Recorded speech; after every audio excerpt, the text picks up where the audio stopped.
Hello friends, welcome to my YouTube channel T007। मैं आप लोग को आज बताना चाहूँगा कि रेलवे में जो इस तरीके की बैलेंस वेट की जो अरेंजमेंट है, इसका प्रयोग किस चीज़ के लिए किया जाता है।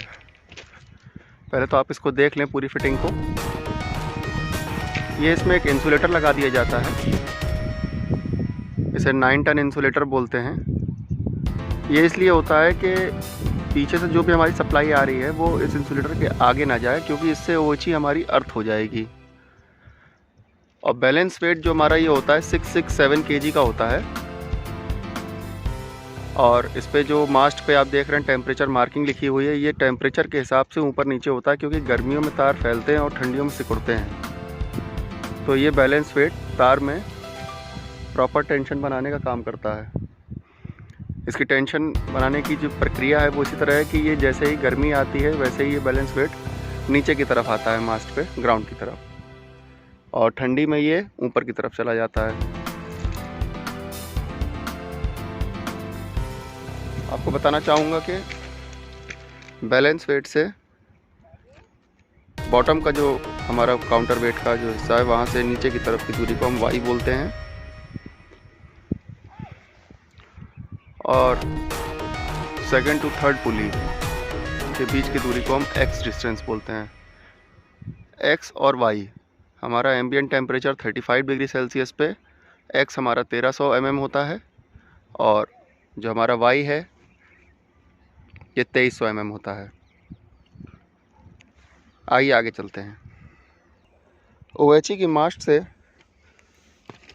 मास्ट यानी खंभा, OHE की मास्ट से आपने इस तरह का एक अरेंजमेंट देखा होगा कि एक फ्लैट प्लेट की द्वारा हम रेल से जोड़ देते हैं। इसका कारण क्या होता है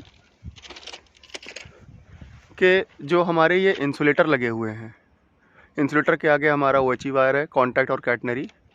अगर कोई सांप, कोई पक्षी या कोई तार का हिस्सा हमारी ट्यूब पर आ जाए और उसका दूसरा हिस्सा मास्ट पर टच कर जाए, ऐसी कंडीशन में हमारी जो OHE है वो ग्राउंड हो जाएगी। ग्राउंड हो जाने की कंडीशन में अर्थ फॉल्ट होगा, और अर्थ फॉल्ट होने की कंडीशन में हमारी जो सर्किट ब्रेकर लगे हुए हैं, स्विच गियर्स, वो TSS में यानी ग्रिड पे ट्रिप कर जाएंगे।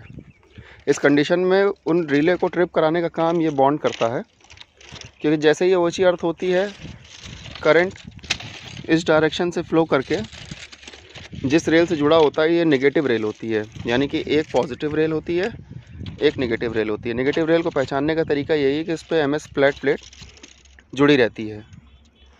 तो ये नेगेटिव रेल हमारी ग्रिड से कनेक्ट होती है, यानी कि हम आपको बता दें कि जो हमारा कॉन्टैक्ट वायर है जिस पे हमारा इंजन चलता है, लोको चलता है, उसका जो पेंटो होता है जो करंट कलेक्ट करता है, वो ऊपर से फेज़ लेता है और नेगेटिव लेता है इस नेगेटिव रेल से, जिससे कि हमारा सर्किट कंप्लीट होता है और रेल संचालन हो सकता है। दोस्तों, जो ये बैलेंस वेट लगाया जाता है, इसका जो अरेंजमेंट है वो ये है कि जो हमारा ये नीचे का तार है, ये वाला, ये कॉन्टैक्ट वायर होता है और ये ऊपर वाला कैटनरी वायर होता है। तो कॉन्टैक्ट वायर जहाँ पर ख़त्म होता है, हम इसे टुकड़ों में नहीं ख़त्म करते हैं, पूरा का पूरा ड्रम आता है, उस ड्रम को जहाँ पर भी उसका लास्ट सिरा होता है, तो उसको ख़त्म करने के लिए हम एक बैलेंस वेट का प्रयोग करते हैं। सेम इसी तरह एक अरेंजमेंट आगे लगा हुआ है।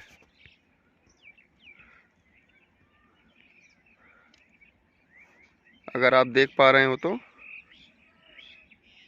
उस कंडीशन पे तो होता क्या है फ्रेंड्स, कि जहाँ पर भी ये कॉन्टैक्ट वायर ख़त्म होता है और दूसरा कॉन्टैक्ट वायर चालू होता है, उन दोनों के बीच में एक ओवरलैप बनता है, यानी कि दो तार पैरेलल में चलते हैं।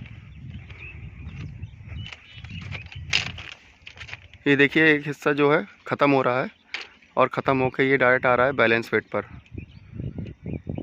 और इसी तरह एक पीछे अरेंजमेंट बनाया गया है जहाँ पर वो दूसरा कॉन्टैक्ट वायर स्टार्ट किया गया है।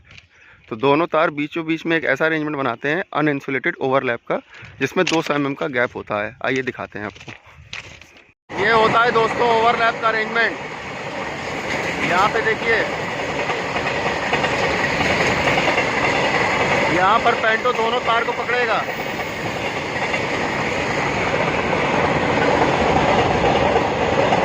इसे इस जी जंपर के द्वारा कनेक्ट किया जाता है।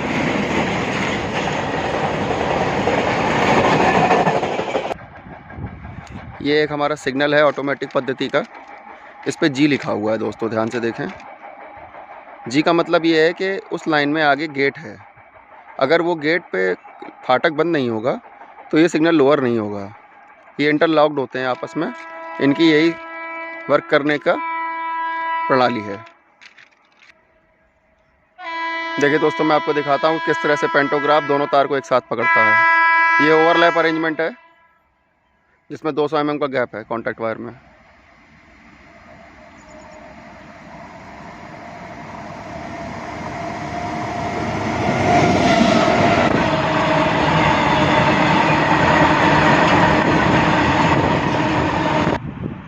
देखिए दोस्तों, जैसे मैंने पीछे आपको बैलेंस वेट दिखाया था, वैसे यहाँ पर भी एक बैलेंस वेट है। मैं क्लियर करता हूँ वीडियो को। ये देखिए, यहाँ से ये टेंशन लाइन चलना चालू हुई है और एक ये वायर हमारा पीछे से चला आ रहा है, ये वाला, जो कि ख़त्म होने वाला है, टर्मिनेट होने वाला आगे। और ये बैलेंस वेट के द्वारा हमने दूसरा तार खींचा है यहाँ से। अब ये दोनों तार साथ में आए, ये जी जंपर लगाया है बीच में दोनों तार में कनेक्टिविटी बनाने के लिए करंट की। और ये देखिए, आगे जाकर ये दोनों एक साथ ओवरलैप बनाया, 200 mm का गैप। और आगे जाकर एक तार वो चला गया पहले वाले बैलेंस वेट पे, जो मैंने आपको पहले दिखाया था वीडियो में। और जो नई टेंशन लेंथ की शुरुआत हुई वो सीधा चला गया। 1600 मीटर की टेंशन लेंथ होती है दोस्तों। हर 1600 मीटर के बाद में आपको इस तरह का एक ओवरलैप का अरेंजमेंट दिखाई देगा। मैं आपको इस बॉन्ड के बारे में बता रहा था, इसे बॉन्ड बोलते हैं, OHE बॉन्ड। अगर ये नहीं लगा हो मास्ट से तो कोई भी जब अर्थ फॉल्ट होगा, यानी कि कोई भी चीज़ इस इंसुलेटर को बाईपास करेगी ट्यूब के द्वारा खंबे से या मास्ट से, तो जो भी अर्थ फॉल्ट होगा उसके बारे में हमारा जो कंट्रोल डिपार्टमेंट बैठता है उसको पता नहीं चल पाएगा कि कहीं कोई फॉल्ट हुआ है, क्योंकि इसी बॉन्ड के थ्रू हमारा रिटर्न करंट वापस जाता है, फॉल्ट करंट। अब आप सोच रहे होंगे कि इस नेगेटिव रेल को ग्रिड में कैसे जोड़ते हैं। तो मैं आपको बता दूं कि ट्रांसफार्मर जो हमारे होते हैं, जो 1,32,000 से 25,000 वोल्ट में कन्वर्ट करते हैं और हमारी इस OHE सप्लाई में फीड करते हैं सप्लाई, उसमें एक टर्मिनल हमारा डायरेक्ट फीडिंग में जाता है और दूसरा टर्मिनल जो होता है वो रेल से कनेक्ट किया जाता है, उसे नेगेटिव बनाते हैं। तो इस तरीके से हमारा सर्किट कंप्लीट होता है और हमारी लोको का मूवमेंट हो पाता है।